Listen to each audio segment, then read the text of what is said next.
Greetings, everybody in the heel of the boot of Southwest Louisiana. This is the Long in the Boot podcast, coming to you from the heel of the boot of Southwest Louisiana. I am your host, G. Long, and joined, as always, sitting to my right is Deb. Hello, all. That would be to your left on the radio dial, by the way. And also joining us in the studio today is Landon Blood. Say hello, Landon. Hello, everybody. Oh, there you go. And he is a local musician extraordinaire. In fact, a man who created the Long in the Boot theme song, of which we are eternally grateful. We are. And if you want to reach Long in the Boot podcast, again, it's longintheboot@gmail.com. Go to the website at longintheboot.com, or you can call me and leave a message, or I may even answer the phone if you're really lucky. And it's 337-502-9011, and you're allowed to say anything you want as long as it's not critical of me. And we are really kind of excited about the podcast today, especially on the redo, which we'll get into at some future podcast. But anyway, we're gonna talk about the heel of the boot. We're gonna talk about Louisiana. We're gonna talk about some music, and we're gonna talk about Landon Blood, who has been kind enough to join us today. He is a musician, as I was saying, and local talent, and a technician and an engineer. Does all kinds of great sound musical things, and also can do great sound musical things for you folks out there who have businesses and are creators and stuff and need, some good quality accompaniment. Yeah, it's a good word, Deb. Thank you. Yeah, well done. Sitting here for something. It's like you're a teacher or something. And I don't know. It doesn't sound. No. No? What? Sound. What about sound? He was questioning sound. Oh, I'm sorry. I didn't understand. He doesn't hear it. Oh, you're not hearing it? Is it that close? Now I can hear it. There you go. Pull that thing right up to you. That close? There you are. Now angle it just a tiny bit. Where? Like that. Up? Yeah, a little more. Up. There you go. Okay. Oh, hey. Now I can hear it. There she is. Good Lord. Now let me mute you. I wished I had a button that did that. I've pointed the remote at her numerous times and hit mute, and it just doesn't seem to work. I know my wife wishes she had a remote. That is just so sad. So sad that you would go there. All right. After all that technical jargon. Cut that shit out. Well, I'll certainly cut out that naughty word, Deb. Oh, if you're getting cussing, it's coming from me. I know. Yeah. You're an excellent cusser. So we'll cut all that out. That's it. Fix it in post. So you can start at, Louisiana is the hardest state to say. I fumble on Louisiana too. Yeah. I usually nail it. I don't know what happened that time. Yeah, the other states are lucky. You got Maine. Yeah, New Jersey. We got Louisiana. Yeah, but I like the heel of the boot. Me too. And it's a good place to be. As we were talking earlier, the heel of the boot is the best part of the boot. All the other parts of the boot, they can suck it. And except for you, Alexandria, we love you. I'm making that up. I don't know anything about Alexandria. Yeah, I've been to their airport a couple of times. I've traveled all around, but I've always keep coming back to DeRidder. That's what Yeah. Which I live in Rose Pine, but Oh, you're close to ZZ's Treats. Do you get ZZ's? Oh my God. Yeah. We were wondering earlier if you'd been there. That's the first thing I said. Where does he live? Oh, he gets to go to ZZ's. We have to ask about that. If I say how amazing they are, maybe they'll give me some free cupcakes. I know. I like her page. That lady can cook, man. Oh, yeah. Or bake. Bake, yeah. No, her pretzels are to die for. So she never makes them. I worked for different rehabs and hospital stuff. When somebody had a birthday and I really wanted to impress, but ooh, I can bring some bougie stuff. I would go to ZZ's and be like, man, this guy must be really cool. Yeah, because he knows all the good bakers. He knows all the good. I mean, you can look at me and tell that I know where the good bakers are. So, and folks, if you're listening and you haven't been to ZZ's and you're up in the area, you need to go. You should go get ZZ's. Go early though. Because she runs out. She does. Yeah. And she doesn't make pretzels nearly enough. Yeah, pretzels. Apparently they're a pain to make. So, and if you're listening, my name is Landon. I like cupcakes. and I live in Rose Pine. All right, that sounds like a come on. You know what? She needs a theme song. She needs a theme song. Work on it. There you go. I'm kind of a fat guy. When I talk about food, it is kind of seductive. Like cupcakes. I love food. Yeah, I'm not ashamed to eat. All right, so welcome to Food Talk. I could too. The rest of the hour. We can talk about music food. stuff. We can talk about music. And actually, Landon's here from Rose Pine, Louisiana, but from all over the place. And he is a musician, as we were talking earlier. And we wanted to, kind of, highlight some. We like local talent, and he's a talented guy. And he was willing to come, and that too. Yeah, I like that. That's who I get to come record with me. Whoever's willing. If you're just willing to be there, can you do this time? Landon, I'm going to say we met him first. My wife and I we met Landon a few years back in the hobby group that we belong kind of to, called the Society for Creative Anachronism, or the SCA, as it's known to the people in it more than anything else. No. And it's a historical reenactment group, and mostly it's medieval-ish reenactment, and there's reenacting all kinds of things, fighting with swords made of rattan, and just look up the Society for basically if you ever want to really beat up a really good friend, it's a great place to go. Or your husband or your wife. Yeah. Walk around at night and play music. And there you go. Free drinks that way. Belly dancers. And you camp out, and you go to different events. You get to camp out with friends. A lot of patchouli. A lot of camaraderie. And a lot of creativity, more than most people could possibly realize without actually seeing it done. Yeah, some very talented people. But patchouli does get me in trouble because I'm a nerd. I'm a gigantic nerd. I've been in Renaissance festivals and all that kind of stuff for years and years and years. So now I associate patchouli with just like very positive. So if I'm in Walmart or in town and somebody walks by and they have patchouli on, I'm just gazing longingly, and they're like, call security. I know something about you because you wear that. Yeah, I can't stand the smell of patchouli. Nobody can. I think it's very small. We were at a store with our grandkids over Christmas, and I had both the grandkids there. We were in a Worthbound trading company. And so I'm showing them the incense. I'm saying, now smell this one and smell this one. Now this one is called patchouli. And look at the word. And they looked at it and they're sounding it out. I said, if you ever meet somebody that smells like this, run, because they're evil. I have the opposite. When I see somebody smelling patchouli, I'll give them that look like, we're the same nerd type people. That knowing look. And you know that other one called Dragon's Blood? Run for that one too. No, I'm a Nag Champa. I that's my yoga roots. Let me tell you something. You're looking at them that way. That's not the way they're looking at you. They're like, would you please stop staring? I'm going to call security. I'm like, it's the patchouli. It bonds us.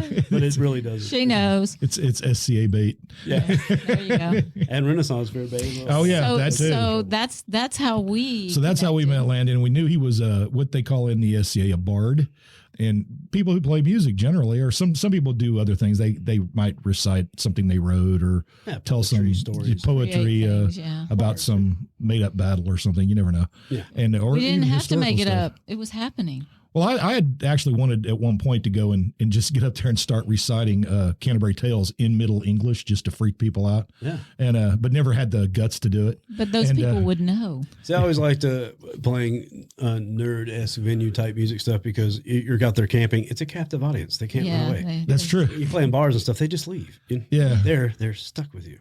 Yeah, that's true. If you want to be with people, this is what's happening. So anyway, that's where we met you and saw your love of music and of course, as I said earlier, you did our theme song for us as well. It's toe tapping. But you've got a long history now of music, actually.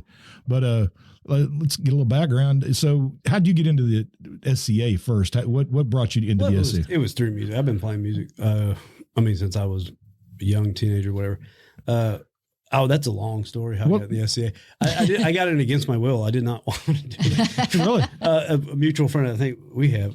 I was playing in a bar that I used to play all over the states where I had like a kind of routine, hit Shreveport, Alexander, then you go down to Mississippi stuff or whatever. Sure. But one of the bars I was playing at, a mutual friend of a guy who's in the SCA, and he's like, dude, he said he did armor and chainmail, and I was like, yeah, I want to see your armor. That sounds cool. And, armor's cool. Everybody loves armor. Let me go to your house, and like rummage through your stuff. Anyway, he's like, you should come check out an SCA event. I was like, I don't know what that is. Had you already done Runfest and stuff like that? Yeah, that's gonna. Well, I was making. You had some love of it already. I had, yeah, and if you ever been to like Texas Renaissance Festival, it's not really like, ooh, we're big history buffs. It's like, hey, we like to, see things on fire and party and dragons and whatever, and girls in chainmail. That didn't hurt. I've made, and I'm not saying that as a thing. I've made a lot of chainmail bikinis and skirts they for my well. wife, and our friends, and and we're too poor to buy them. So that's the story of my life. I'm too poor to buy it. I have to just do it myself. Anyway, so I wanted to see how it was really done because the SCA, they're a historical group on a good day. Yeah, there is a lot of history. Oh yeah, he was making like the real stuff, and I was making costume nerd stuff. Anyway, so he took me to an event, and to be honest, I was like didn't understand what I was seeing, and didn't do it again for years and years and years and years. Was it an event in Texas? No, it was in Louisiana. Oh, it was in Louisiana? It was in Louisiana. Then I moved back to Texas for a while. And this guy, I don't feel like I should be naming names. I won't. Oh, you don't have to. But a guy in Texas was like, I'm going to start a Renaissance Festival here in Huntington, Texas. And I was like, there are about 20 people here. That's going to be a heck of a challenge. But I was like, many moons ago, I went to an event and I saw these guys and they were fighting and had shields and they were bashing and they were belly dancing and all that. I was like, you should contact them. Well, he did, and he found out there was no local chapter or anything. So he goes, I'm going to start. He was a very energized guy. Go getter. Yeah, I'm going to start a local chapter. I was like, good luck. Good luck with all that. And then he found out he needed officers or whatever. He's like, would you be an officer? Yeah. I was like, I'm not doing that. You got to have hierarchy. Yeah, you got to have workers. I was like, dude, I don't want to do that. It's like a commitment. I was in college at the time. Sounds like work. It sounds like work, even though I didn't have a whole lot else to do. I'm not going to, I won't drag it out anymore. But yeah, he drugged me in, made me do it. And then some very nice people who was in the SCA, they came in. Basically, the organization's top guys were like, hey, you got to go help them. They don't know what they're doing. Like, they're making a mess of things. So they sent some of the old guard to come help us out. And some of those guys become my best friends now. But anyway, we started that. That's how I got into all that. Okay. And when I started going like to the camping events and all that kind of stuff. And then you wanted to there was fire and music. I mean, that's what you walk around all night and they have the big, huge parties and stuff. And where the party. Well, I was going to say, if you're walking around playing music, going camp to camp, you're never going to have to buy your own alcohol. That's for sure. Musicians. That's why I think a lot of the bars in SA do it. You're like, hey, I get free stuff. Yes. Because we'd had that. We support the arts. Well, we had that happen a couple times where we were just, sitting in the camp and some guy shows up and it's like, sings you a song. You're like, hey, get this man a beer. Oh, you know what I love too? Because I come from a background of like playing bars to pay my rent kind of thing. Yeah. And I did that for years. You're just playing hours and hours and hours.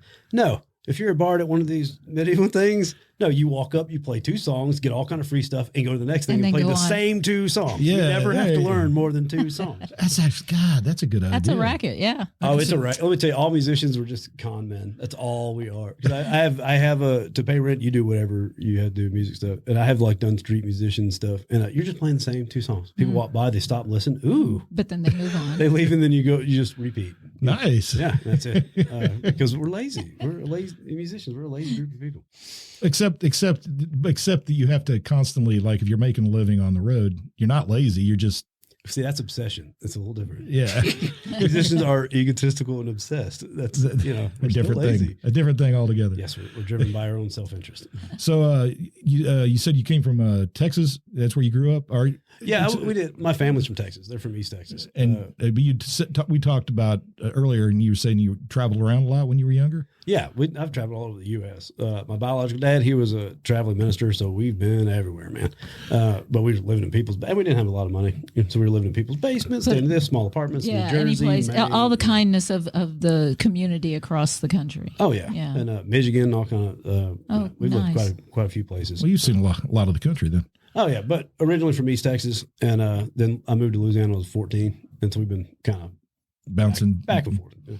Well, a lot of people in Louisiana jokingly say that the western side of Louisiana is East Texas, and then people go from Texas go, it's there's a big difference though. See, I grew up in DeRidder, which has been, I think, I might be wrong. If anybody listening like that guy doesn't know what he's talking about, but I think they were voted like safest town in Louisiana like 2 or 3 times in a row or something like that. But I was born in Angelina County in Lufkin, Texas, which if you watch Cops a lot, they're on there a lot. They are. That town is on there a lot. Yeah, my family's from there, so we give them a hard time. Like, we went somewhere safer to the Ritter. Well, we were amazed when we watched a show about, it was country music singers, but how many of them are from East Texas? Oh, a lot of them. And how many of them have shot a man at some point in their life? A lot of them. A lot of them. Yeah, a lot of them. I don't know, what is it, you East Texas people? Yeah, that's so I was born in East Texas, but the only person I've been in danger of shooting is myself, probably. An accident in the foot as I try to clean. Or walking through the woods and just some poor hunter. Yeah. He's not wearing orange. I think he's fair game. Oh, I used to hunt. I told you I'm lazy. I don't even hunt anymore because like 4 o'clock in the morning, and if I shoot something, I have to drag it back. Yeah, and get it cleaned or clean it myself. Work. Oh yeah, if I think if I saw a deer now, I'd just be like, "You move along," because you look like work to me. Too much maintenance. So too much maintenance. So anyways, that's how we met. Landed in the SCA is knowing that he was playing music, but I did not realize how involved in music he was until later. I started hearing from a couple friends of mine. Go, no, he's an actual musician. An actual musician. Actually. Oh, did you just make all the bars of the SCA bad? Yeah, actually, if I did, we deal with it because. We can define it as you get a paycheck. You've gotten a paycheck. Because the SCA has some fine people, but that group, it's not, you don't get paid. It's everything's voluntary. Yeah, you spend money. It's a volunteer organization. It is expensive. Yes. The SCA is not cheap. That's another great thing about Bard.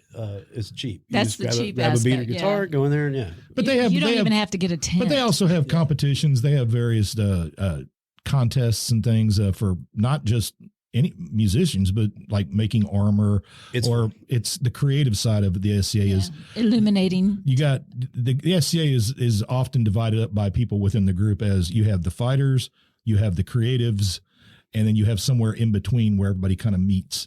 And which is a good way of looking at it. With a lot of bleed through too. Yeah, crossover. My fair share of fighting you getting beat on. Yeah. People are complex. They have. I didn't say that. But again, if you want to get hit and hit people, it's a great place to hang out. Yeah. Well, not only that, but you run into a lot of guys like, dude, I need to get some stuff out. You meet ladies like, I need some aggression. I need to hit something. But have I got the place for you?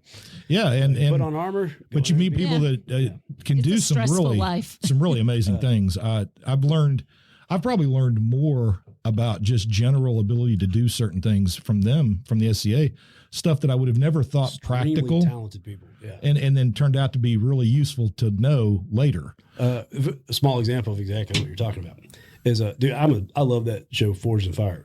I love it. The blacksmithing, like I said, too lazy to do it, but I really like watching other people do it. But they've had a lot of competitors from the SCA. They're blacksmiths and stuff. So a friend of mine went on that show, and he actually made me a little knife. It's not my son's first knife. It's a Forged in Fire competitor's knife that he made, and that went to my son. Cool. Very talented people in that group. Oh, absolutely. I'd never actually understood how they made chainmail in the past. I'm a history freak. Didn't realize all the different forms. Learned tremendous amount of history through the SCA. So it is an educational group as well. It's not just for partying and drinking and I've had a lot of history forced upon me. Well, that too. I'm not that smart. There's a lot of smart people in there. I just have to nod and be like, yeah, that's really cool. Well, yeah, you got the guys though who are really specific. It's like, well, let me tell you about this battle that happened in 938 at 2:00 in the afternoon. And it's like, wait a minute, we don't need to get that detailed. Yeah, this is kind of fun. But I have learned because I've been doing about 6 years, not near as long as y'all have, but I've learned to sew. Like now I have sewing machines. I can sew my own stuff and all that. And that never would happen. Work leather. Oh, I was leather working before that, but I've learned way more about it. The great group if you want to learn how to do all kind of end of world survival stuff. Yeah, there you go. They are survivalers. Yeah. For when end times come. Oh, and and they're coming. And that fighting too, like they approach it as a martial art. I mean, you learn it, you're learning it. Like they're not just in there swinging sticks. Like it's a extremely studied art form. So now when I watch sword fighting movies, I look over at my wife and be like, hey, your husband knows how to do that. Aren't you impressed? Aren't you more impressed? Well, and they've also become advisors to a lot of movies as well, especially for large scale fighting. Because in movies for years, big large scale battles would always degenerate into it would be like all of a sudden a little clearing space would open up in this large group of people and two guys would come out and sword fight. Now you'll see in some of these TV shows like the Vikings and some of these other shows, you see it as it actually was done with spears, basically doing all the grunt work really and archers. which you learn also in the SCA very quickly. Or if you're going to die in the SCA, the way you're going to die eventually will almost always be an arrow. And I have a friend of mine. He made me like the crossbow thing, which I mean, even outside the SCA, they have like big rubber tips and they hit hard, but they are fun to just shoot. We go in the yard, I shoot it. My son runs and gets the little. He's like, "Daddy, I got all the arrows." I was like, "Yeah, I didn't have to go get. I didn't have to pick anything up." And he's like, "This is the best game ever." I was like, "Isn't it though?" Yeah, and I have one of those, the medieval style crossbow that was made by a guy named Iolo down in Texas. Yeah, and the fact that I shot one of those ones with the rubber tip, and when we say rubber, we're not talking squishy rubber. No, it does leave a bruise. And I shot my shed, and I still have the dent in my shed door from where I shot it. Oh, I've had bruise for like over a week. It's almost like a content warning. Like, hey, anybody interested in this? Like, this is painful. This isn't foam weapons. This no. Like bruise you like a. It's not LARPing. It's not LARPing. It's not Nerf. The arrows hurt. And who will hurt you the most in there? These women will hurt you too. Like men fight together. It's a co-ed, and these women are faster and will hurt you. And younger. I discovered that real quick. Yeah. I got into it way too late. Yeah. I was already slow. I know how good these fighters are because they're beating my butt all the time. That's how I know they're good, because I'm on the receiving end of their talent. And now you're seeing these kids that are coming up to her like 18, and they grew up in it. Yeah. And it's like, okay, I'm done. I'm just going to go ahead and put my swords down now. Yeah, I largely have anyway, but yeah. Yeah, I have to. I'm too old and too slow. Because you mentioned like the tents and all, it can be expensive. I finally bought like a medieval tent. I was so happy because I've been doing it for like 5-6 years. Finally got it. COVID. And now I can't go out. I was taken out once in the yard. Oh, I was like, that's life in it. That was us. I sold mine. I had a tent. I finally got it. For people who don't understand, looking for the perfect tent that you can set up quickly and easily, so you don't have to work hard and looks cool, and looks cool and looks period and looks like it's from the Middle Ages, is a quest for almost every person in the SCA, and it's really hard to find a tent that's easy to set up that also looks like something from that time I'm sure period. Somebody out there is saying, "I've got the tent for you." But I have seen every style of tent you can possibly imagine, and very few of them are easily put up. I sold a lot of my SCA stuff. We scaled down quite a bit, but I'm not selling my tent. I love that thing. I haven't got to use it. And you might need it. Hang on to it. Might you never need know. it. Yes. Well, you can go camping in it. Depending on what I say on this podcast, my wife might be telling me I might need it. I might need it whenever this comes out. Why would you go there and need something like that? It's made me too cocky. That's what my wife was like. Oh, that you'll come across. We get like a fight and be like, I'll just take this tent outside. Like, kick me out of the house. I have a big. You can't kick me out of the house. I have the house right there. It's folded up. They should maybe move down the road or something. That would be Tents are nice, but I still like a sturdy building. Yeah, buildings are good, especially they're not as sturdy as you would think in Louisiana, though. I live in a trailer. Yeah, as it turns out. Well, I don't know. My trailer did all right. I'm not going to complain. So we've talked about the weather. We won't go there. I relate a lot to the bar stuff because when I met my wife, I was bartending at like 3 different bars, and I've been as a musician, that's kind of where you live. If you're going to if you're paying your rent, it's an easy because you're already there. Well, you play like the casinos or something, other festivals or whatever, but your money is in playing bars every night because they're open. Yeah, and so I relate to a lot of stuff to it. But you don't like the young guys how they psych themselves up. You've seen it in bars, like they get in a fight, they got to psych themselves up. Like, and they rip off their shirt. Yeah. Yes. In Louisiana, if you live in a trailer when a hurricane comes, you have to do the same thing. Like, come on, I'm a man. We'll survive this. Inside, scared. Outside, bluffing it. Yeah. Oh yeah. Well, we have a problem on this show, which is every time we've done a hurricane episode, like talking about some kind of history-related hurricane, then a hurricane comes. Then we've actually had a hurricane. Jinxed us. Yeah. I don't know. Is this slamming it or is this wood?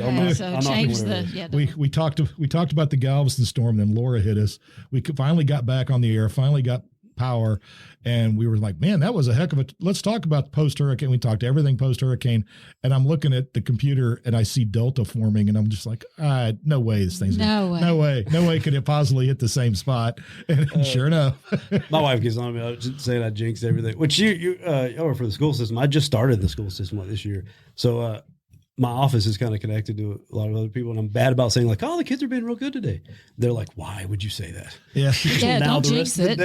You jinxed it. That's right. Yeah, I've they feel it. I don't know how they feel it. They sense it. They do. So, when did you first start really kind of getting into music, like? As far as what age and what instrument? Because nobody gets into music starting to think they're going to make money. Obviously, it's a love of please music. Don't. If you ever think you're going to, please do not do that. That's a terrible. That's what I say about decision. teaching too. Yeah. But when did you first really start getting into music? as something that you really like doing? My whole family's musicians. They've been musicians for. I had my great grandmother's guitar that she used in juke joints. Way back in the day. I'm telling y'all earlier, I got pictures of my grandfather in World War II. He's playing his mandolin on top of all the equipment and all that kind of stuff. Like most of the ladies, they play piano in my family and all that. So I think it's just kind of. It was a natural progression for you. It was going to happen. Which, I think I said earlier, we travel around to a lot of church stuff. So it's kind of like, you're not going to listen to that rock and roll. So I begged and begged for a Game Boy. But I didn't want the Game Boy. I wanted the headphones that came with it. That had a clock radio, and you could plug it in and rock and roll all night long. So I always remember just kind of being obsessed with it and kind of loving it. But I started playing guitar, I think, about 14. And that was Nirvana came out, whole high school, everybody guitars. And boy, it's, you mesh with whatever time you're in. Man, that album came out and just everybody wanted to be rock stars, myself included. Well, so the music right then was actually really great. It was really great. The first time I heard from the same era and same style was Pearl Jam. When I heard that first album of theirs, I was just like blown away by how different it was, and yet that's a great album. Just so open for anybody to hear it and go, even if they'd never heard rock and roll of any kind before. That's some good music. Yeah. I read an article too that was saying like, I'm going to mess this up too, but it was saying how people complain like, oh, music today is not that good. And they're talking about how like back then they did have something to say, and they were signing like when Nirvana came out, then the record labels wanted to sign everybody. Right. So they were just signing crazy bands, but because of it, we got some really, really good music in the 90s. Yeah. Because they were signing anybody and everybody. They'd sign, Primus or Presidents of the United States. They don't, these bands are nuts, but they're Primus, but they're awesome. They are. I don't think like a major record label would sign something like that today because they think not. like, oh, we can't. It's not safe. And today they wouldn't need to because Primus would just put their own shit out. I thought it was funny when you can't. Yeah, they put their own out. Music. Those corporate music people. It's like, well, who do they sound like? That's the first question. Who do they sound like? Well, they don't sound like anybody. Well, then we can't sell that. Corporate music. It's just, and I'm going to sound. I'm 41. I'm about to sound like a real old man right now. But like, there's a lot of awesome music out right now. I mean, really crazy, inventive, diverse. But it's coming from independent artists. Absolutely. If you turn on the radio, it's so boring and whitewashed. I love country music, so I'm about to bash on it. So I want to preface it with I love country music. But boy, some of that stuff on the radio today, like I wish I was a '90s girl or whatever they're saying about. Like, what are you even talking about? That's not country. That's not country. In the '90s, they had something to say, man. We didn't know what they were talking about. Those lyrics make no sense, but they had a message, man. Whatever that message was. Yeah, well, you're right though. Country music, there's great country music being made. Oh yeah, you won't hear it on the radio. No, not on the radio. Well, you'll hear it on like Sirius, Outlaw Country. I'm a big YouTube is what I like. YouTube because you can put it on there and it plays and kind of goes off in its own thing. Yeah, it takes you on a stream. Like. Yeah, and boy, if you just sit and listen. Well, we would have never discovered one of the bands that we like a lot is Avett Brothers. We would have never heard of them through the radio. No. I had somebody burn their CD back when I was in college. I mean, that's how it, because they said, hey, this girl I went to school with. The lyrics are amazing. Yeah, this girl I went to school with, she's like my husband. He's really into all this indie stuff. So he burned, a nice guy, because he burned like 200 CDs. Oh, nice. And that's why you actually, just as an aside, if you want to find out where good music is, you got to go out and find it. It's being played all over the country at all the time. Paul Thorne was another one we saw. We just lucked out and found out about Paul Thorne. And actually, he has missionary roots too, because his father was an evangelical preacher, and actually, he grew up in the tents. I was a preacher kid, whatever they call it, whatever it makes. There's something that bonds us. You mean another one? You just kind of look, cry for a little bit, and then move on. but I think it was on one of the albums by Webb Wilder. He says that he goes, there is good music being made. It is out there. You have to go and find it. Yeah, you have to go and find it. But COVID won't let us. COVID's keeping everybody out. This is the craziest, and you kind of just. I know. I'm sorry. Scattershot around. But I get. You talk to a bunch of musicians, and I think we all had this idea that COVID was going to hit, and there was going to be an explosion of art, that we were all going to start writing stuff, and that didn't happen. No, I think a lot of us we just shut down.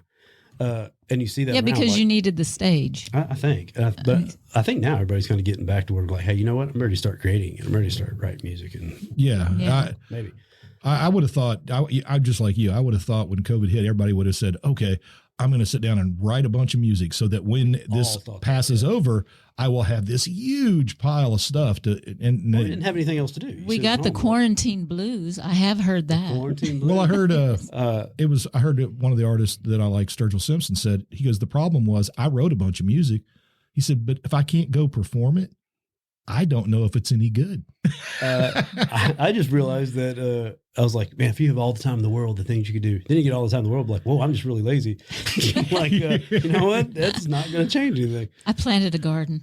I became an expert couch impressioner. You got There's a an podcast. impression of my ass you on got the a cushion. podcast and a puppy. Actually, I got a podcast. This is a COVID born all right. podcast. You know too. what? Same thing. Did you create any music during the quarantine? Oh, yeah, a lot. Well, can we hear some of it? We hear it every time we start the podcast. Well, I know. And nothing could be better than that. Okay, so I'm going to preface this, and this is one thing I've never liked about performers. I'm not big on the apology before you play something. You know, be like, oh, I wrote this. But you're about to do it? Yeah. I was saying, but I wrote this specifically for your show. So this isn't just new. This is brand new. All right. So if there's mess ups, it's because this is written in the last few days. Okay. So, and we are sort of in a quarantine like event still. Yeah. And I'm gonna attempt to do actual wizardry and turn off all the microphones but the one I need. Okay. While we're doing this. So this is Long in the Boot special premiere. Long in the Boot special. Yeah, Long in the Boot special. It's like the COVID special, but yeah, so it's got integrity. These songs have only been heard by my wife, and so without screaming, "Hey, stop doing that!" in the middle of it, I'm not sure I can get through it. Okay. All right, well, go gather your stuff and all right, and get going, and I'll gradually start potting things down. We're gonna switch to the music mic, which is mic number 4.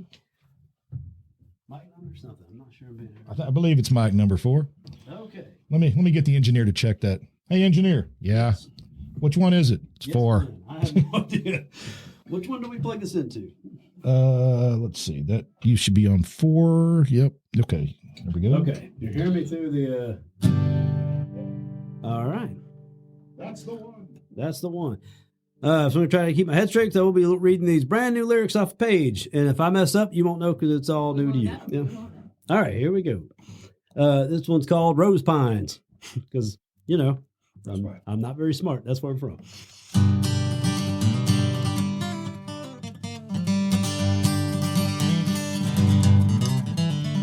Well, I've got a splitting headache and I haven't slept for days. I got 7 types of whiskey and a woman in my brain. And I've been on this road so long, not sure where it goes. Well, I'm down in Louisiana, somewhere in Eastern Row, I know. Well, I'm headed to my baby's house. Been 5 months since we split. Well, I'm hoping she forgives me. If she don't, I guess I'll live. Still 200 miles till I knock right on her door. I guess if she says no, West Virginia, here I go.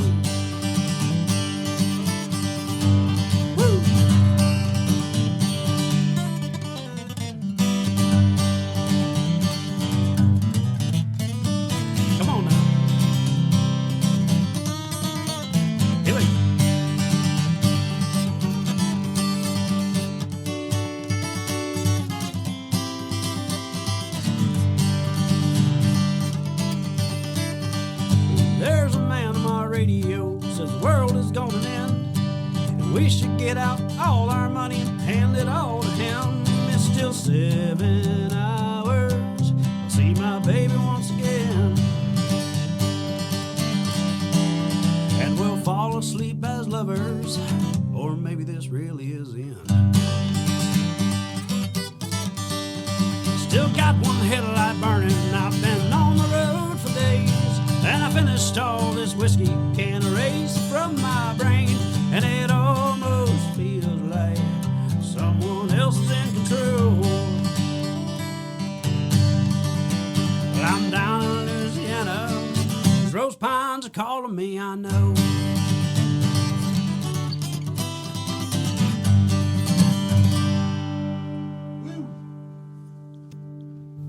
I like that. Nice. Did she take you back? don't know. I had to get back home to find out.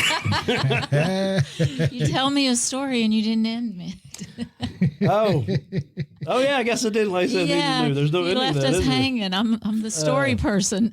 I'll call you when I get home. Yeah, she let me in the door. I have a key. You tell her. Yeah, tell her to give me a call. That's what's so funny about art. I didn't even realize that you didn't end it. Yeah, there's no end. Okay. You know what? That's kind of. I like to think you got back. That just changes when you have the disc. It's part one. He needs a part two.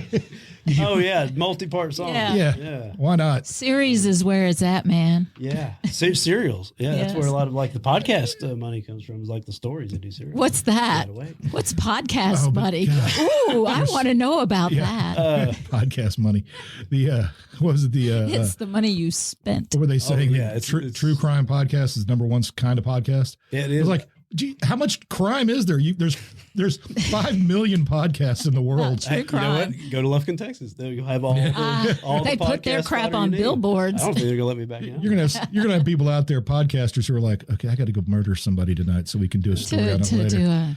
All my East Texas family would be like, you're a jerk. There's probably some podcaster down by Jennings, Louisiana, who's responsible for you did not go there. Did you really just go there? Oh my God. Now we broke it wide open, folks. It's a podcaster in Jennings who killed all those people. No, okay. I really like the song. Yeah, that was great. Awesome. It was nice. I was really trying to craft some. I like it. I like that a lot. And it was very, That's my kind of music, right? It was very real, like Americana, genuine. I was trying to make it like Taylor Dion, because this is kind of what's happened. Like, with like podcast and internet coming up, guys like me who just you don't write anything great, you just write a lot of it. You know what I mean? That's quantity, where we make quantity. And there will be a quality within the quantity. This is so goofy, I guess. But now, like, we're not musicians; we're content producers. That's right. I'm not a musician. I'm a content. You know what they call themselves in Hollywood now? Creatives. Creatives. Yes, you're a creative. I'm a creative. Okay, I can't do that. That's a little too on the bougie side of it. But no, you're out of your quantity 30s, though. So That's what we were talking about this other day. One of the comedy writer, a guy named Tom Lennon, who used to be on Reno 911. That's a funny show. Yeah, he's a writer. Him and the guy played Junior. They're writers. They do comedy scripts, and he explained that there's one rule that you have, or two rules. The first one is if you want to be successful as a script writer in Hollywood, move to Hollywood. See, because when they call to talk to you, they want to see you now, not three days from now. He said the other thing is write scripts. He said, you want to be a script writer? You need to write scripts. He said, and before you even submit one, you better have 100 already written. He's not wrong. And so I would imagine music's kind of similar in a way. Well, I started like way before internet stuff anyway. So now like there's that's all I do is kind of look this stuff up. And there's a guy named Joe Gilder, but he had an article out. They send it in your email. You get little articles like, hey, And he was saying like, he's like, if you want a good song, you write 20. There you go. 19 are going to be garbage. Then way back, I don't remember. It's been way too long. I forgot how long ago it was. But when I was like 20-ish something, I had read like a Guitar Player magazine. They're saying like, hey, write a song every day. And haven't done that, but I've come real close to writing about a song. At night, I write something. It's almost all garbage. I mean, it's the worst things you've ever heard in your life. But if you want to. But that's what writers say the same thing. Writers say if you want to be a writer, you got to write. You remember Mac Davis's show where he'd do the audience would give him a topic. Well, he doesn't remember that show. But that's how we grew up. They were actually, that was a talent to have him just spur the moment songs. Mac Davis was a great songwriter, but he would do that. He had a show on TV for a while, variety show. And he'd go out in the audience and say, give me a topic and I'll quickly do a song. And he'd do like 4 lines, but man, he could do it. That's kind of, whip it out. Now we've kind of moved past it, but the SCA, that's kind of where it made a lot of free meals and sandwiches, like just making stuff up. Oh, writing a song for a guy who had a great battle that day. Oh, I can come up with stuff top of my head because I don't have a good head for lyrics. And man, when you play 4 or 5 hours, 4 or 5 nights a week in bars and everything, you forget a lot of lyrics. So you better start making stuff up. And they are drunk and they don't know the difference. That's it. As long as you keep saying syllables, No, my buddy that plays in Lake Charles, he's been playing, for instance, one of the songs they do every night when they play, they always do Stevie Ray Vaughan, Pride and Joy. Yeah. He says, I still have it written down. It's on his monitor. He's got it taped right there. He says, because I forget the words to that song. And he says, I play it every time we play. Yeah. But I always forget a word or two in that song every time I play it. Why I love being a 90s baby. Because all of our you don't have to know the word. You don't have to remember anything. All that Weird Al was like, I got all these marbles in my mouth. That was the funniest. Was he just in Lafayette, or he's about to be in Lafayette? Oh yeah, he is. I would go at the whatever it is, the art place we saw the Avery Brothers. Actually, I can't remember the name of it. The Hyman Center. Hyman Center. I don't like that name. I can't forget it. The Hymans. Yeah, so in more innocent time, a pre-internet time when you could name stuff and not get ripped. This is Somebody's Googling Hyman Center right now. Oh, you ever see that thing like, hey, we're going to leave our naming up to the masses. Yeah, we'll name our stuff, and it's always no, it's not a good thing. It's not a good thing at all. Like the Bodie McBoatface, they were going to let the people name it. It was this boat. It was the ship that they were, and the people on the internet, Bodie McBoatface. That's what they wanted the boat to be named. That one. It's an awesome name. And it won. So this is kind of like new age of how things are done. But some of the guys I play with, like I've never met them. Like they send files in, and then whatever. Oh, and you put yeah. So last week there was a guy out of he was out of Tennessee. Now he's in Indiana. He's a banjo player guy. He sent me this stuff, and he's like, "Hey, what's your YouTube channel?" I was like, "Dude, I try to stay under the radar. I don't want that kind of internet exposure where they're saying things." Yeah, whatever. Where people comment to you and your it's because craft. Because a few days before that, like I'm on the internet a little bit, and my wife was like, "Hey, look what they're saying about you," and they were saying like, "Oh, he's a farmer," and he like. Not a racist asparagus. Like, where? No. Is that derogatory? Actually, that might be the way to go. I've seen farmers on Netflix. You should craft a completely BS biography. Oh yeah, and then put that up as your official biography. I have a few biographies on there. Some of the podcasts, and some of them are not. Actually, I'm like that's. But I don't. I'm too isn't there another Landon Blood out there? Oh yeah. If our people Google Landon Blood, what are they going to see? Well, first you're not going to see me at the top. There's some guy in like a 2007 something in a satanic metal band. Also, his stage name was Landon Blood. That's not me. Oh, that's not even his real name. Scroll down a little bit. So he chose your name. I really don't know. It seems like a stage name. I think I don't know much about him. But if you Google me, I'm not the satanic band guy. I'm the guy. This is the Rose Pine Landon Blood. Yeah, I'm the guy next to the tractor. Yeah. Well, here the wrong guy. Did you pose next to a tractor? Well, no. And actually, there is. I think there is a bio for one of the shows that I do music for, and they have a tractor because they wanted a picture, and I was like, yeah, I'll take a cool picture.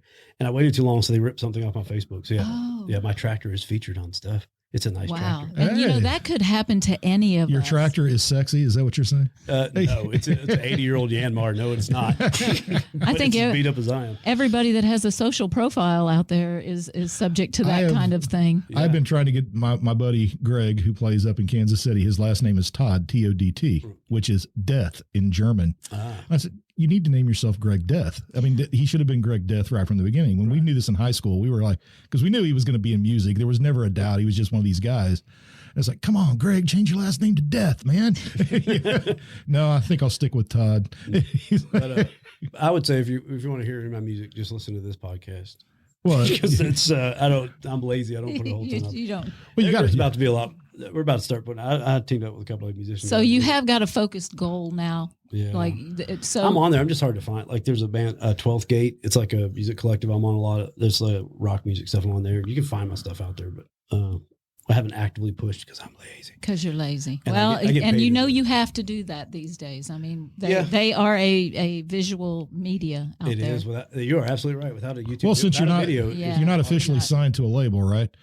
He's not doing that again. He established that. No, I do work for a production company out of North Carolina doing Deepner Media. So I make some little money off of them. Well, no, but when you have a song you want somebody to hear, send it to me, and I'll put it on the on my website and push it that way. I mean, I have pages. I can make any pages I want. We're about to start actually. There you go. I've been lazy. Like the last year since the COVID outbreak. Well, then get your band started, and then I'll link to your page. There we go. The one thing COVID did do was it forced me to learn the gear I had. Yeah. Now I am doing a lot more recording, and we're just getting the phase of trying to figure out the YouTube thing. Because it's kind of weird. Yeah, some of my old musician buddies are coming down playing with me now. We're kind of like, hey, we got to do videos. Yeah, we're still figuring out like, okay, we had the music. We don't know how to link it to a video because you're right. Without a video, because honestly, this sounds bad. I don't like listening to music without a video. I don't care if it's just video is kind of the way in. I like the story.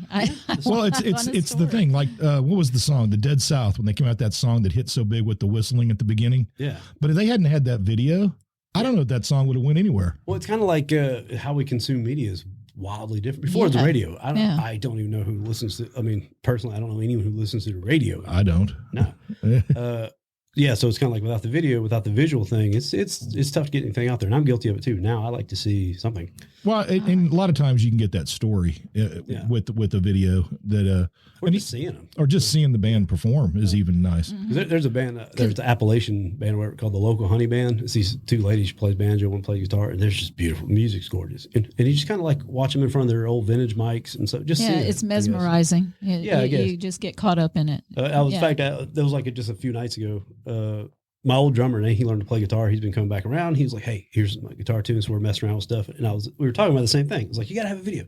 So I was showing him of Monsters and Men. I was like, "Look, see the video," and all the video is like this monster thing, just walking. It never changes. And I was like, "I saw that video. I know exactly what you're talking about." That is great. It's compelling. People want to know what's the story with this. Yeah. So you don't have to spend a lot of money to make a video now. No, you can do it on your phone. Because I got Final Cut Pro or something, but I have to learn to use it. Yeah. I've been learning this last year. I've been learning to use my own studio stuff, and it's been all the audio stuff, and it's nerd stuff for nerds. Yeah, but it's a lot to remember. And then if you don't keep doing it, you forget what you learned. Yeah, and you got to go back and learn it again. Yeah, and you have to learn each piece of gear you get. And I'm telling you, I could spend this whole podcast just talking nerdy stuff about gear, like, ooh, this microphone does this. And this preamp puts a little bit of grit in there. And then I want to tune out immediately. Like, I don't want to hear that. No, that's not why we're here. My wife certainly does. In fact, she's forbidden. She's like, I don't want to hear about another microphone until 2024. No. You've already spoken about it. Yes, now you've done it, and it's on. Yeah, it's recorded. My long-suffering wife having to deal with a musician for the last we've been together 19 years. I sympathize with her. Yeah. 24/7. 24/7. Don't let her fool you. She is so lucky to be married to me. We share a classroom every day. Well, I have to do music because y'all have fantastic podcast voices. I do not. When they hear it, sounds like that teenager. I think you have a great voice. I don't have a podcast. If you move up way on the mic.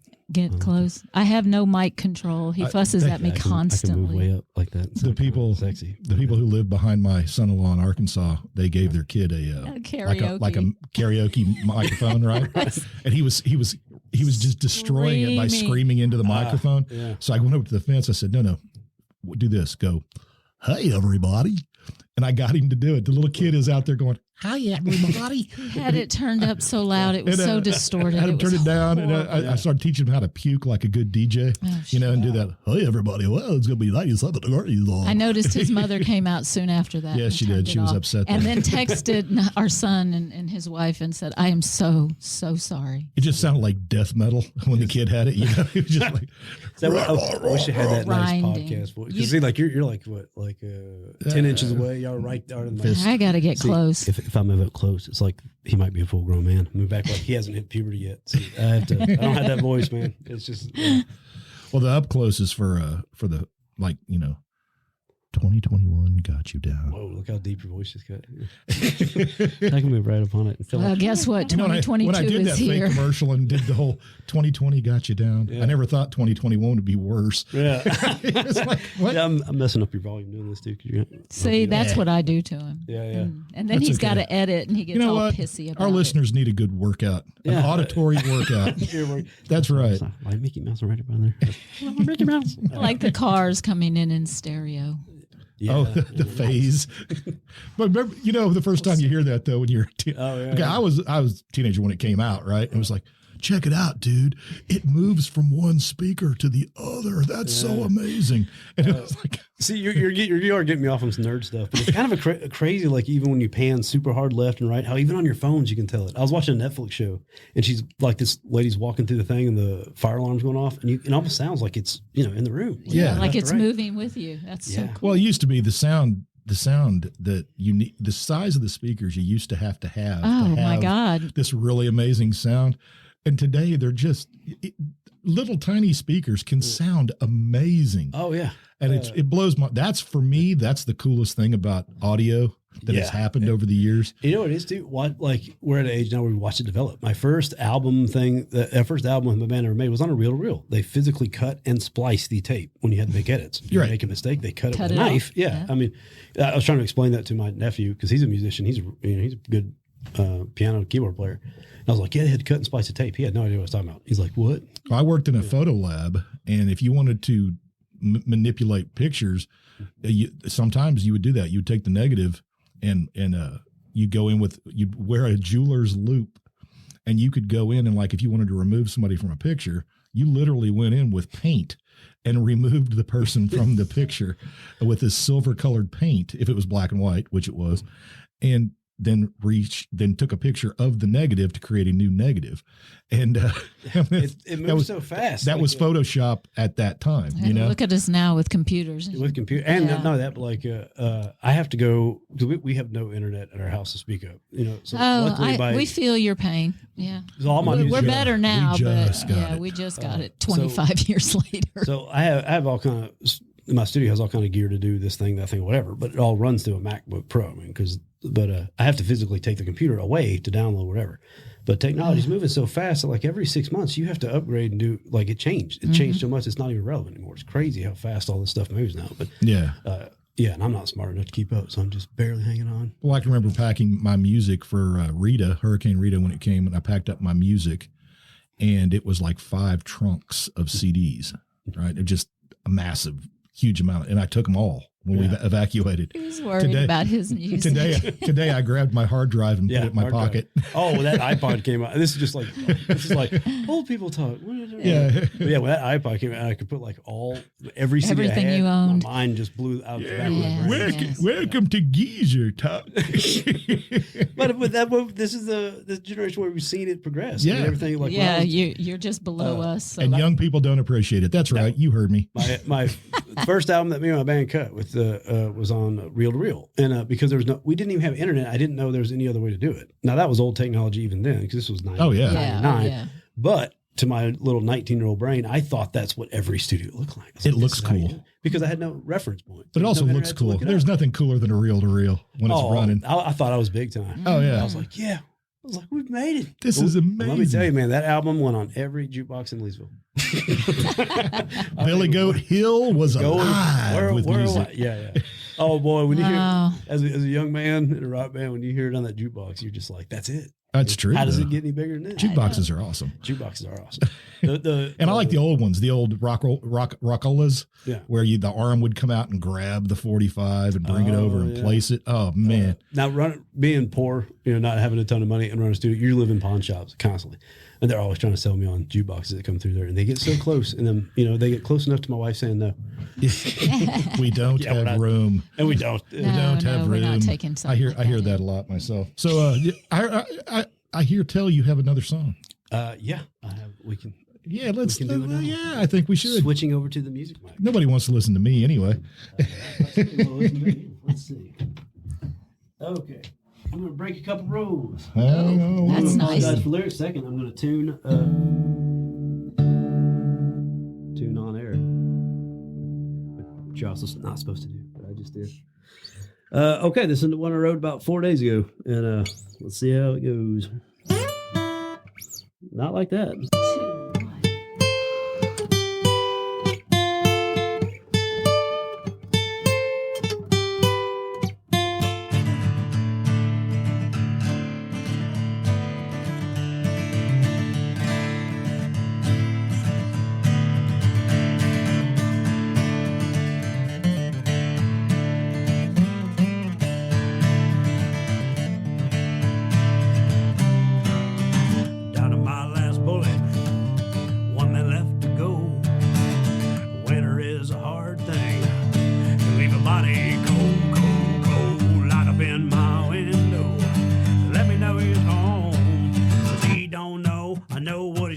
Watch out, here I come.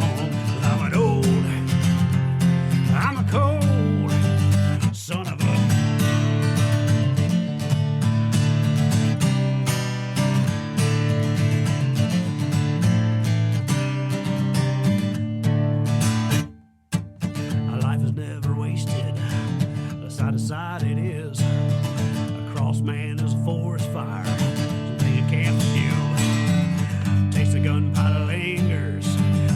starts to burn. And the mad dog should be put down if his fevered brain does turn. Does an old, oh, just cold son of a.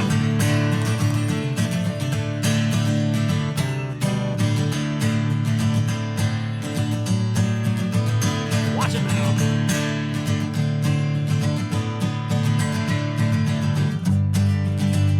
Come on.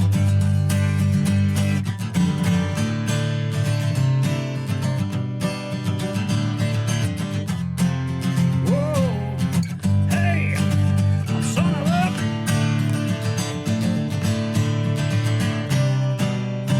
Winter is a hard thing, but not in Mexico. Blue lights are blinding. Think I better go. Skyline of my rear view. Mud on these boots. They're the man in the bottom of a hole. Now finally putting down roots. He's just an old. Whoa, he's just a cold son of a. He's just an old. Whoa, just a cold son of a.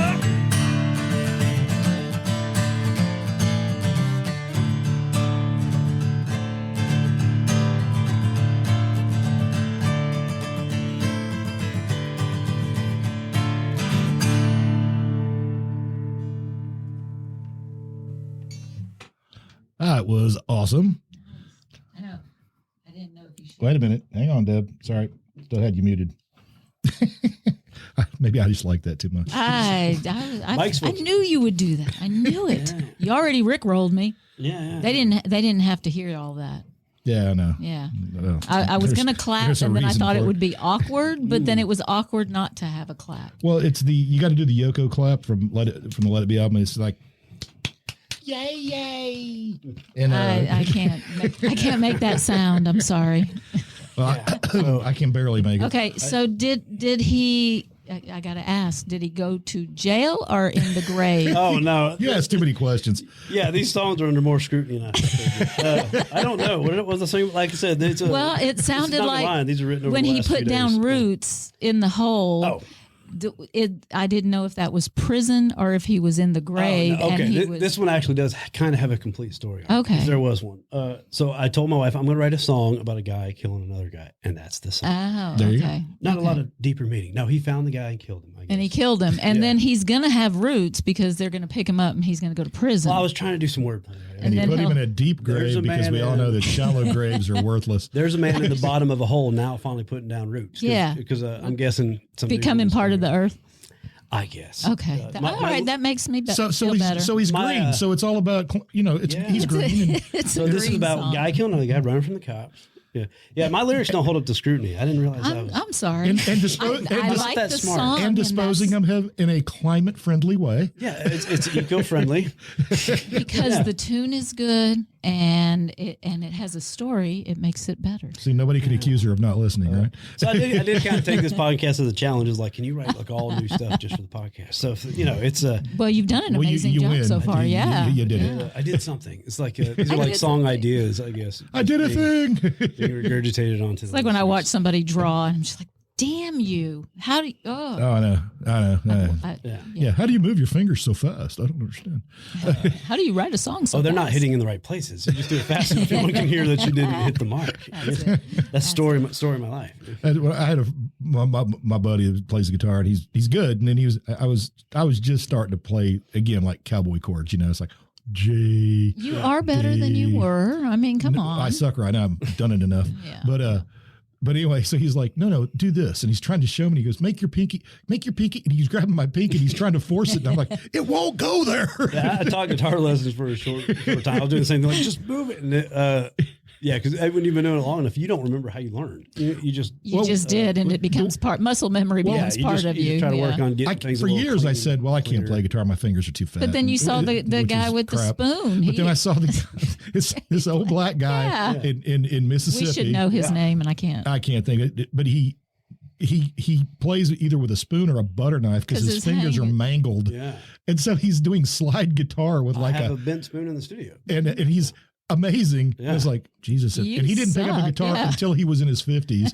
And I was like, well, if he can do it, I guess I can't make that excuse anymore. So that's all the stories. This is kind of funny because because I was about to mention, they said Morgan Freeman didn't start acting till well, we played Morgan Freeman's club and met him down there. Down in Clarksdale, Mississippi. One of my buddies. Clarksdale. Home of the blues. Yeah, baby. Crossroads. Yeah. Yeah, we kind of did like a blues odyssey. Went down there and played his club in like the last, because you stay in a little apartment above it. And anyways, he came in like the last night. We got to meet him briefly. We were playing up there, played. Nice enough guy. Yeah, he seemed to be. Well, he's America's narrator, of course. We were trying not to geek out too, because we were like we were it's like hard to young do, we were like really getting into blues music and stuff. And we were like, okay, don't geek out and just be like. So he sat at the table behind us, and we're sitting there like geeking out, but trying to act like we weren't. Yeah. He knows. Maintain cool. But what happened? Because you're talking about guitar players. So we went down there. We were. It was my buddy's bachelor party. I was like, hey, your bachelor party, you can do the whatever, or we can take this blues odyssey through Mississippi. Mm-hmm. He was my lead guitar player at the time. Anyway, so he was like, yeah, let's do that. So we went down, hit like Robert Johnson's grave sites and all the stuff. Cool. And a Muddy Waters cabin, all that kind of whatever. It sounds like my kind of vacation. It was pretty cool. Nice. But up there, that club that Morgan Freeman owns down there with his partner guy, across the way, they have the Blues Museum, and they teach guitar lessons there. So they had these little girl come in, she was like 14. Dude, she hit that guitar, and I just want to throw it in the lake like I'm done. Like I'm never going to sound that way. Just toss it in the lake. Of course, she was, it was in her blood. Oh, she walks in just like, hello, everybody. Then hits the guitar like a monster. Wow. And then leaves stage like, bye, everybody. I was like, well, you just killed a part of my soul. But, So, we all, Yeah, I can believe it. That's the actor Jeff Daniels talks about going to Clarksdale. He goes, everybody who plays a guitar, and he's good. Jeff Daniels is amazing. I didn't know that. Oh, I love it. He's phenomenal. His songs are amazing. And he goes, everybody who likes the blues has to make the pilgrimage to Clarksdale, Mississippi. Yeah, and he goes, he got down there. He said, I just want to. He goes, but what do I have to be blue about? He goes, life is good. And so he wrote a song dedicated to, the fact that you can't play blues if your life is really great. And it's called the Detroit Tiger Fans Blues. And, but yeah. If you want to hear it, I have something to look up later. I didn't know that. He's really good and funny as well. So, his songs have a story. Yeah. All of his songs have a story. And, but it's just something he did when he was learning to be an actor. Yeah. Sit in the hotel room and play the guitar and write songs. That is a bluesy place because, like, you think like it is not a bougie nothing. Like they tried to sell my buddy heroin on the way in. Like this is blues club. Like now there's like it was like half touristy guys and then there's still old juke joints and stuff that are hidden that you can get killed in real easy. Yeah, I mean this is one owned by Morgan Freeman. It's still very kept to whatever. That blues vibe is not like it's not a touristy trap place. Like they're in there frying catfish and playing real blues. One of the guys, Razorblade or something, was named playing. Somebody asked me the other day about what kind of music, like if you had a style of music that you would, if every other style was taken away, what would it be? And I said, well, blues. That's where I would come down. Deep low. That older country, like kind of type stuff. I do a lot of rock music stuff. If they look up, it's going to be a lot of metal music, rock music. It's like 12th Gate through Spotify. They've got a bunch of stuff on there, which we make about like $50 a month on. That's bringing something in. That's kind of high rollers you are. Also, for any young musicians, if you think you're going to make a bunch of money on YouTube and Spotify, you are not. There are good ways to make money, but that ain't it. That ain't the way to do it. Oh, no, you can get 50,000 whatever views, and you're going to get like you're like, I can get some bubble gum. That's my friend who wrote the book about vampires said. He said the exact same thing when he was there. About if you think you're going to make a lot of money selling your books on Amazon, you're not. You're not. And, no. Now there are ways to make money, and this is kind of the most amazing. And I've learned a lot for working for a couple, like some production company, different stuff, like doing music for them, because there's a lot of smart people making money out there. But what's kind of awesome is like you don't need 1 million views, 1 million followers. You need to get like a Patreon thing set up, or email list to where you're like, hey, send out a few songs for $1. Hey, this is a new song. If you'll contribute, you just need 5,000-10,000 dedicated fans. That's it. I think now I don't have that, but some people might. Well, I think the talent you just got to get out there. You said you're getting out there. But there's so many people creating.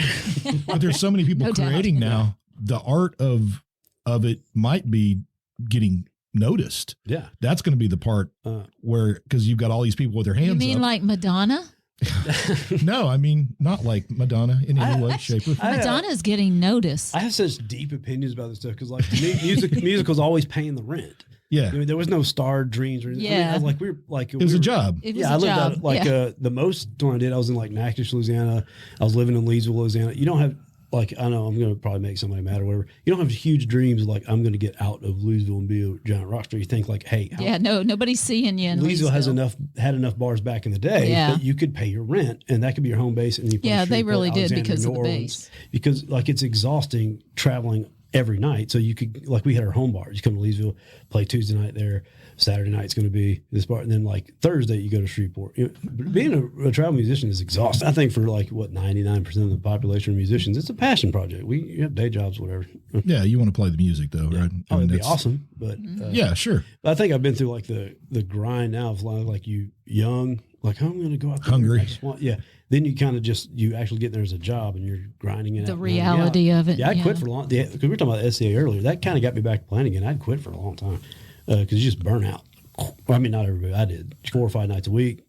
Just, So I was kind of like, just hung it up for a while. Now, I'm fully aware no one is going to have sympathy for musicians. Like, oh, sure. Yeah, we all have jobs. But me personally, I got kind of burnt because then I got in college where it was like, we're playing a lot. Like you go during the day, do that, come home, then you're like having to. You have no downtime. Drive 2-3 hours and go play all night to make some money because that's your other job. Yeah. Yeah. So I quit for a while. So this kind of like about 4 years ago, something. Did you lose a little bit? Oh, I lost a lot of it. Yeah. Dude, I'll never be able to play like when I was telling you about like when I was in Mississippi, I'll never play like that again. I already kind of come to terms with it. That's not happening.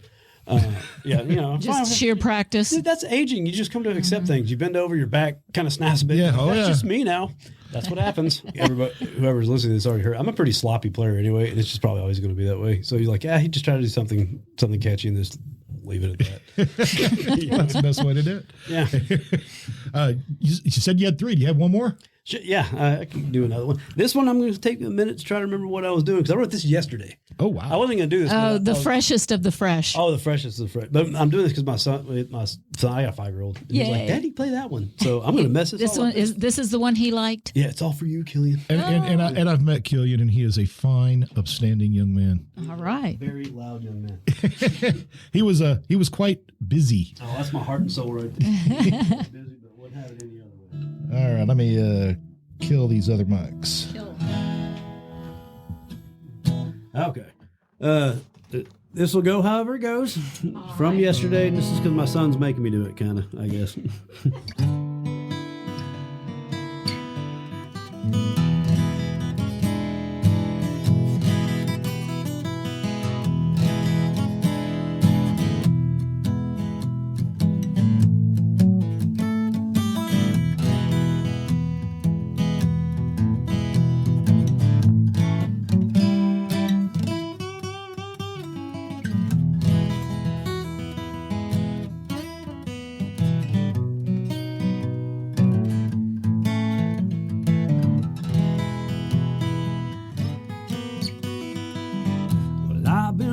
At the soul station for a train that may not come.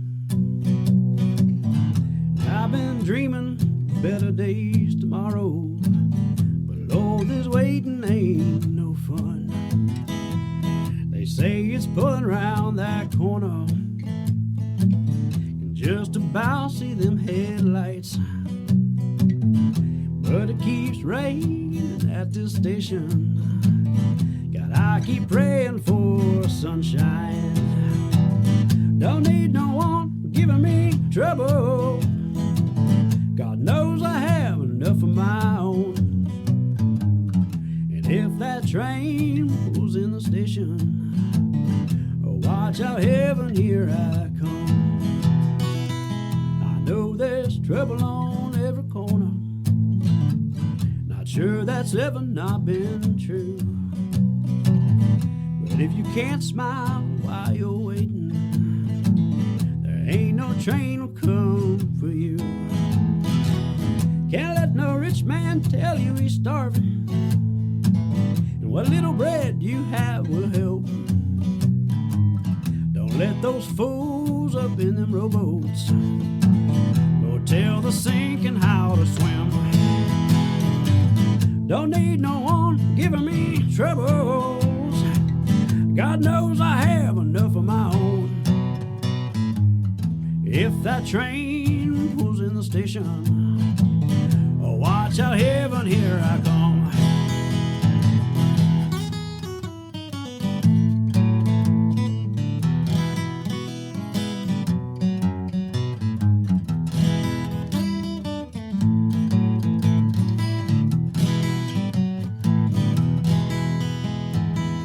There ain't no coming back tomorrow. Afraid we only have tonight. But if you're too busy howling at the moon, babe, that midnight train might pass you by. Don't need no one giving me trouble. God knows I have enough of my own. And if that train pulls in that station, oh, watch out, heaven, here I come. And if that train pulls in that station, oh, watch out, heaven, here I come.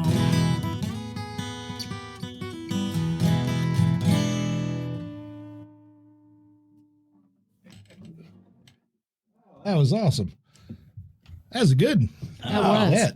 I see Thank why you, your sir. son likes that. It's uplifting. Yeah. It's got a nice little bounce to it. It's got a good And it's message. got trains. I'm loving your interpretations because I thought it was kind of depressing. Oh, no. And it's got trains. So And you it's can't- got trains. And it's got go- trains. How Oh, do you do a I blues song don't- without trains? I don't. Death is not depressing. It's part of the cycle. Yes. Probably. Yeah, That's right. I have a different view. Isn't that the great thing about art? As long as it Yeah. doesn't happen to me. It's- What is Well, that theory? no, that time I don't want that time. No, absolutely. Well, what is that not. theory about art that once you make it and throw it out there, it's not yours, It becomes whatever. yeah. I have a picture on my wall at school, and eighth graders loved it. All kids love it, and they always want to know what does it mean. It's what you think it means. you think it It's art. You're talking about the pig? Yeah. Yeah, Here's how I the know I'm pig not. and the sheep. Yeah, Here's how I know I'm not a smart man, because I watch a movie and I love movies. I watch a movie like, wow, that's really deep. Then I watch a YouTube video like where they interpret it, and I didn't get any of the subtlety. I'm like, you are not a smart man. Like that's what that movie was about. but they've probably watched it dozens of times and sat around pretentiously examining everything. Okay, I'm gonna go with Yeah, with I'm there for the entertainment. But they were talking about looking at deeper meanings. I saw some movie on Netflix that like Don't Look Up. Oh, yeah. We just Yeah, watched we it. just Did you watched see it too. We did. This is I'm gonna tell you how stupid I am. I watched the movie. I liked it because it's like explosions we and liked comments. it. And funny. And I always kind of look a movie up after I watch it, and then they're analyzing it. Yeah. Oh, And I was like, yeah. I just saw like comments in the world. Of, I saw half the population was supposed to be the stupid people, and Yeah, I guess. and They made it to slam people who don't believe in climate change, obviously. yeah, I mean, But my thing I is, wasn't so stupid I didn't catch that. well, but here's the thing. When they started talking to people after the fact who didn't know what the movie was about, young people think it's about COVID. Yeah, well, I mean, but it's the filters we look through. Yeah. Yeah. And that's because like we all see things differently. That's why all the I'm not trying to go off on a soapbox, but it does kind of seem like that's where all that division is coming from. We don't see the thing the same way. No. Like in trying to force people to see it left, right, whatever is a mistake because we all have our own experiences. We do not see the same thing. But I'm ready. Especially like if you're talking about political stuff. And I'm soon to be 60, and can we stop electing really old people? Yeah. Anytime soon. I'm kind of with you. Anytime soon we can stop doing that. That'd be great. Well, we're in a rage culture. I can say this, and probably Yes. everyone listening will start getting enraged. Teddy Ruxpin was not that good of a toy. Also, now everyone's enraged. Like, what? How dare you? He's the first AI intelligence. Or I whatever. took a stand and said I didn't Well, you like know what? Thanksgiving dinner. Furby was a damn gremlin. You can't tell me otherwise. See, okay. I don't know why y'all have me just getting goofy for a minute. So what you just said, you're like, I went on a rant. I don't like Thanksgiving I dinner. don't like Thanksgiving dinner. Completely polar. Because my rant has always been, why don't we have Thanksgiving dinner every night of the week, or at least once a week? We wait once a year to have this stuffing. and She doesn't turkey. like any of that crap. She only likes mashed potatoes and Mac and cheese. Mac and cheese. That's for Thanksgiving. All the carbs. I want all the carbs. But see how polarized you are? Like I can eat Thanksgiving dinner every But we could still sit down and break bread together. Yes. I'm Just not not- such just a not hateful person. overstuffing. Just not the same kind of and bread. not with gluten. I don't have a problem with gluten. No, I don't either. I'm all about the gluten. It's okay. In fact, I think a lot of that is overblown too. Don't get me wrong. I understand there are people that have the disease that doesn't allow them to process gluten, but I also think 90% of people who say they can't eat gluten can eat gluten. They just don't. I sort of. You don't know what their digestive system is like. I don't care. I know the older I get, the less I can digest. And I don't know if that's gluten or whatever else it is, but now it's like I eat a bag of Skittles and bad things are coming. Well, your choice of eating a bag of Skittles was the problem. Yeah. Although that's something I'll just blast them. I don't care. There's something in Skittles that's weird. What, the dye? Like, I don't know what it is. There's something about Skittles. Well, it's like those. I don't eat Skittles. It's like those the diet Haribo bears that everybody was talking about, and you eat 5 of them and they just clean you out. Yeah, I don't think anything. This is my kind of like ideas about all that. Anything pressed in a factory too much is not going to be great. If it comes out of a factory, it's probably not the greatest thing in the world for you. Probably not. Yeah. I get worried about dust from like products from China because I know like some of the dust in the factories, not just there, but some of the dust. I'm like, so I open a package, I clean it. You clean it. Yeah. So, wash it if you just bought it. Well, just because the factories have a lot of dust that kicks up. Yeah. There, and you don't know what's in that dust. There. Yeah. Silica. Because I keep hearing that too. People go, "Well, they've worn masks for years in China." So because they couldn't breathe the chunky air. Which is true. They weren't wearing masks for any other reason. They wasn't like they said, "Hey, it'll be a lot better if we all just wear masks." Yeah. And no, the air was so horribly polluted. Right. And now all that air settled. See, and it's all in the water now. Which I'm not trying to like make any listeners angry or whatever because it's your show. I don't care. Man, the mask is like, my opinion is always kind of like, do it or don't do it. Just do whatever you want. Just shut up about it. But my thing is like with the mask thing, the coolest thing was like pre-pandemic, if I would have put on a bandana and walked in a gas station. You would have been arrested. So when they were like, hey, dude, you can put on a bandana. Wrap it bandito style and walk in any store you want. Want to go to the bank masked? Do it. Yeah. How would anyone at least pass that opportunity up? If not to do it once, just to do it once. That's like a fantasy, right? Well, I was thinking about that when I was like, so that meant criminals now are like, finally, we're all we can dress same. the way we like to dress. This is the way we've been doing this for years. What do you mean? So what does the future hold for you? You said what do you we always talk about the past, the present, and what you got going on as far as I can't projects. Like I do make because I don't want to overplay anything in the show. Like I do a lot of music, do a lot of stuff, but I have a day job. I mean, this is a passion project stuff, and I make a little money like on doing side work like you did for us. Yeah, side work on the stuff, and I've been very, very lucky to get some exposure from that and all that. But now, have you built a website or anything like that yet? No, but it's all coming. Okay, and it's not for anything other than just like promoting. Well, that's two things. Yeah, promoting, but it's not for any other reason. That one is that this is just how my head works, I guess. Is that I was like, you've been doing music for 25 years, yet like when your son grows up, you really don't have legacy stuff. And I've got some old albums and all that kind of stuff, but some sure, of them, so you need to put it down for posterity. Yes. So I think I'm just going to write a bunch of stuff, and it's mostly for my son, just so he has something to listen to. Like, hey, that was my dad. And not only that, but you write songs. I realize, like, dude, most of these songs are hitting the wall and dying. So it's like, why not throw them out there? Yeah, they might as well. They can somebody else, because I listen to a lot of artists like myself that are playing in their bedrooms. In fact, that's the music. So if you're listening to them, you play what you like, and if the people will like it too. And I don't know if you guys feel the same, but the older I get, the more less I like polished stuff. I don't want the radio stuff. I don't want the you want genuine. Just somebody with a good tune with a mic right in front of them, just doing their thing. Yeah. So and the over processed stuff is, and whoever invented the auto tune should have been shot in the head as soon as he. More polarization because I just got this auto tune plug in. It's so much fun. Like, the only reason I said that is because do you know who the first big artist was that ever put an auto tune on a song? And you never believe. Wait. T-Pain or something? No. Oh. Cher. Cher it was, yeah. Yep. You believe? Yeah, that's the one. I saw a whole documentary on auto tune. And so here's the thing. She made it so popular that the guy was able to sell them then. It was like nobody really knew about him that much. And then she does that song on her big comeback. Right. And then all of a sudden, boom. So auto-tune's actually been around since like the 60s. Right, but she was the first reel and speed it up. But she was the first one to make it to exaggerated speed. Yeah. I actually did. I guess what I'm saying is Cher needs to be shot in the head. That's that was like I have one of the things that's called Slate Digital. I don't mean that. I pay a monthly subscription, and then don't we all? I had this, right.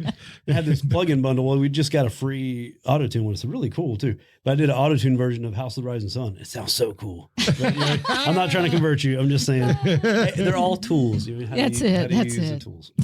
I use them poorly, but some people. It's just a different way. The other day the House of the Rising Sun, one of the reasons the Animals did that song was because they didn't have to pay for it. Yeah, well, yeah, because it's an old song. That song was really they couldn't connect it to anybody. Bob Dylan actually has my favorite version of that song. That was like back in whenever he did it. Yeah, it was in the public domain, so they just were like, yeah, we can do that song. Yeah, and look what they got for. We saw that in the Beatles documentary. At one point, Paul McCartney's sitting there, and his guy shows up, and he's got this huge book. And he goes, "Okay, we just bought. I don't know what company it was, but they bought some catalog of, and they start looking through it. And Paul McCartney goes, "Wait, I own this now?" And the guy's like, "Yeah, you own that now." He goes, "This is a great song. I can't believe I own this." But it was stuff from the 20s and 30s and 40s, and of course, Paul McCartney is the first one who made money, real money, after the Beatles broke up, because he had somebody behind him who knew how to take money and make money with money. You know, the rest of them had to learn it on their own slowly. I don't know if Ringo ever did. I'm not sure how that works for Ringo.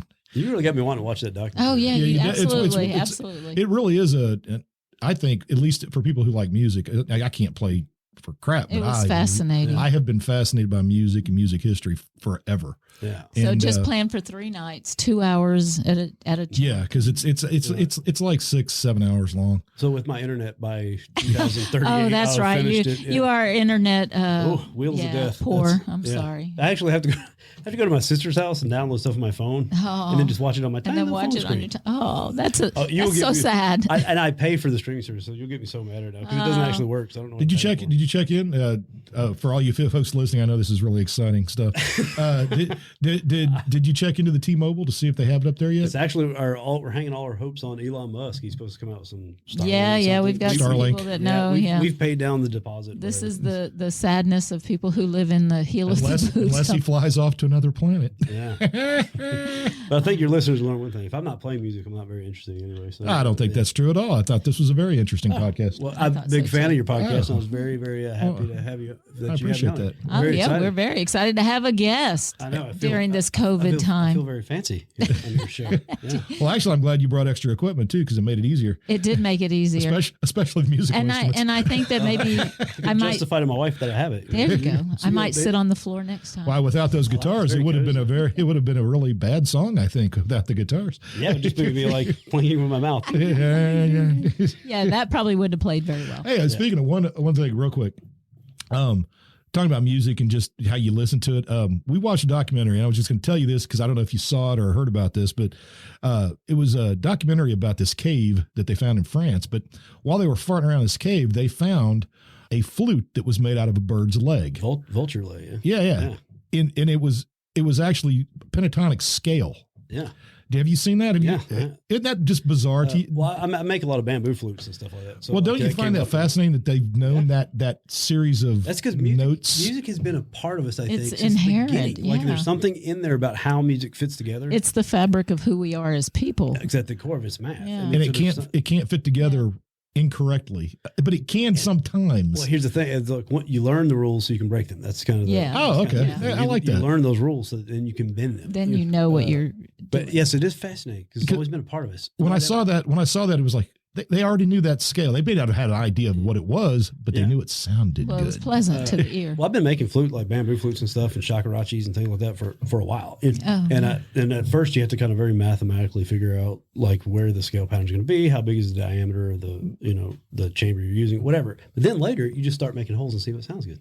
So that's probably what they did. They just poked holes, and then their wife said, "Hey, stop that." Yeah, and then they made one. You did it until she didn't say. See, I have to imagine it's just like at my house. Yeah. Like that's not very good. Oh no, we haven't changed. No, that doesn't sound too bad. You can keep doing it. Oh yeah, I don't think people have changed actually all that much in thousands and thousands of years. I think we're still the same creatures. Yeah, we just have different tools. That's it. And as the same creatures, you would talk forever. We still operate off the pleasure principle. I don't think that's ever changed. Yeah, and we have all this technology, and it gives us this idea that we're smarter, but it's really like whatever the people are that's making it. Yeah, I know that I'm not capable. No, I'm not smarter than anybody 10,000 years ago. I just have like better. I just ask a lot of questions. What was it? One of the guys in the SCA, in fact, who makes armor and did all kinds of cool stuff when he came in, and he made tools to make the pieces that and then sometimes he made tools that could make the tools that would make the piece that he wanted.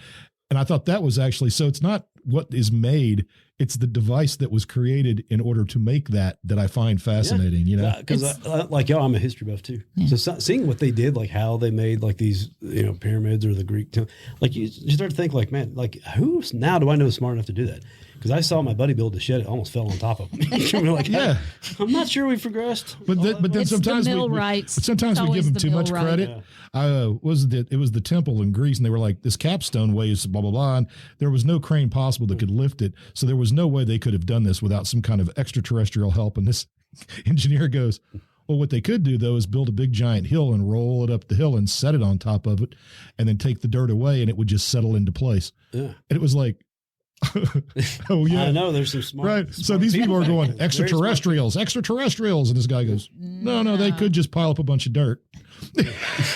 Yeah, they could just do it that way. All right, mankind. All right. Yeah, we got to wrap it up. Well, of course you do. Is that what we're saying?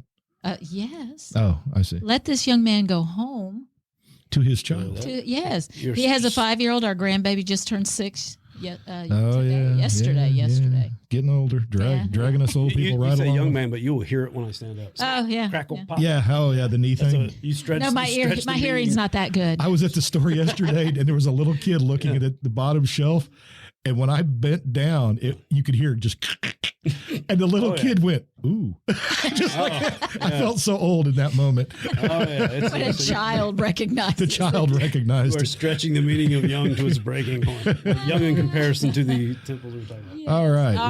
All right. Is there any way for anybody, if they wanted to contact you, they could contact me, I guess, and I could. I kind of like I hermit it a lot. Yeah. Well, okay. If you want to get a hold of Landon and you have any musical needs, he can satisfy all your musical needs right here at Landon City. Yes, I'll operate in a very small circle of people, but if somebody wanted to get a hold of me, there's a Facebook Messenger. That's probably the best one. Okay. And hey, there's more than the one Landon Blood. You wouldn't think so, but there's quite a few of them. That's actually surprising to me for some reason. I don't know why. But. There's none of us are snowflakes. Yeah, that's a nice metaphor. But if you message enough Landon Bloods, eventually I'll say, hey, what you need? Snowflakes. It'd be more direct to just ask G-Long and I can. He'll filter the message. That's right. So if you're, if you're a psycho, I get contacted all the time. No, I get contacted on Messenger quite a bit. Okay. Yeah. So it's fine. Okay. So you psychos, don't worry, you can get a hold of him. And anyway, it's the internet, isn't that? 90%. Anybody. I think that's how it works. Contact me, I'll filter accordingly. Or contact these fine people, and they can filter for me. There you go. Well, thank you for coming in and doing this. This was great. I really enjoyed it. Well, thanks for letting me sick the psychos on it. And the music was fantastic. I enjoyed the hell of it. What a treat. So get your writings for the next time you come by. Yeah. And it's a good challenge to do. Something else to look forward to. Keep the brain lubricated. Yeah. I think you've learned today. It's better for me to play more and talk less. Well, I don't know. I thought it sounded pretty damn good. I agree. All right, G-Long. Deb, you got anything to say? Bullocks. Yeah. Bullocks. Never mind the bullocks. Then I'm going to end on the largest. Wait, can I be sued for saying never mind the bullocks? I don't know. But if we're ending on words, I want to end with the longest word I know. Disestablishmentarianism. Nice. I paid like $5 for that word in college, I'm sure. Thank you, guys. All right, everybody. Thanks for listening, and we'll catch you next time on the Long in the Boot podcast. Y'all have a great day. Bye.